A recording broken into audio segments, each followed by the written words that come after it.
Dans cette vidéo, je vais vous donner 7 applications smartphone pour vous aider à connaître le ciel, préparer vos soirées d'observation, trouver des choses à observer et aussi découvrir un peu plus l'astronomie. Le premier logiciel à avoir sur votre téléphone, c'est tout simplement un logiciel de planétarium, aussi appelé carte du ciel. Ces logiciels sont super pratiques, surtout quand on démarre, parce que ça permet d'apprendre à se repérer dans le ciel et de savoir quel astre se trouve où. Souvent, ça utilise la réalité augmentée, qui fait qu'en levant son téléphone vers le ciel, on est capable de savoir ce qui se trouve en face de nous. C'est pas hyper précis, mais c'est pas mal pour démarrer. Ça permet aussi de découvrir le ciel parce que souvent dedans il y a des catalogues avec plusieurs milliers d'astres. Alors ce type de logiciel, si vous tapez carte du ciel sur l'App Store ou le Play Store, il y en a des tonnes. Il y en a une qui s'appelle carte du ciel, il y a Starwalk, il y a Skyview.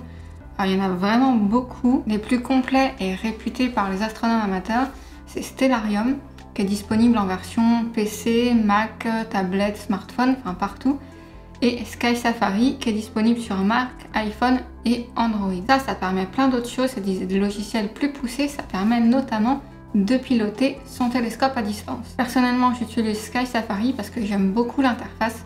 Je trouve que c'est élégant et qu'il y a toutes les informations dont j'ai besoin, mais après c'est une question de goût. Le deuxième type d'application que vous voulez avoir, c'est une application météo, tout simplement. Vous en avez sûrement déjà une. Donc là, n'importe laquelle, ça peut être une application météo classique comme Météo France, l'application météo qu'il y a sur les iPhones, c'est ce que j'utilise notamment. Et c'est indispensable pour préparer ces soirées parce que ça permet de savoir le soir est-ce qu'on va pouvoir observer ou photographier ou non en fonction de s'il y a des nuages ou pas. Il y a aussi un deuxième type d'applications météo qui sont bien sympas, c'est des applications radar qui parfois peuvent être plus précises. Pour ça, il y a par exemple une application qui s'appelle Météo 24. Troisième application bien sympa à avoir, ça s'appelle, alors il y en a plusieurs catégories, il y en a une qui s'appelle ISS Detector et l'autre ISS Finder.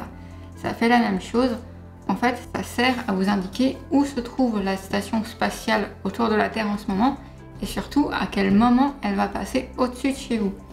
Donc ça c'est sympa parce que c'est toujours un moment agréable d'observer la station spatiale qui passe, donc ça fait un point lumineux, souvent très lumineux, qui passe dans le ciel rapidement et ça peut même vous envoyer des alertes quand la station est en train ou va passer dans les minutes qui viennent. Là je vous montre ISS Detector, on a les prochains horaires de passage, en orange et en vert c'est les plus intéressants. Si on clique pour avoir plus d'infos, on a le début, la fin, la durée, et la magnitude, c'est-à-dire la luminosité de la station, vue depuis la Terre. Et sur certaines, on a même une live cam pour voir en temps réel ce qui se passe dans l'ISS. La quatrième application, c'est simplement une application boussole. Alors, vous vous demandez pourquoi?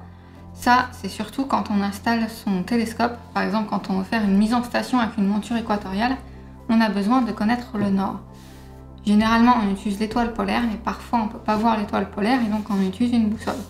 Donc voilà, c'est pratique. Moi, j'ai toujours l'application boussole sur mon téléphone au cas où. Attention, par contre, la fiabilité est assez mauvaise. Donc c'est vraiment pour dépanner et pour dégrossir. Ensuite, ce qui est pas mal, c'est d'avoir une application par rapport à la pollution lumineuse pour vous indiquer les endroits vers chez vous où le ciel est bon et donc où il y a le moins de pollution lumineuse. Donc pour ça, il y a une application sur iPhone et Android qui s'appelle Light Pollution Map. Et donc en bleu, c'est les endroits où il fait le plus sombre. Et en jaune, orange, rouge, c'est où il y a beaucoup de pollution lumineuse et donc c'est pas bon. Ça c'est top pour trouver un endroit vers chez vous sans trop de pollution lumineuse. Ensuite, il y a une application qui s'appelle Planet. Alors sur iOS, je sais pas si elle est disponible sur Android, ou il doit y en avoir une dans le même genre. Ça vous donne la localisation précise de chaque planète.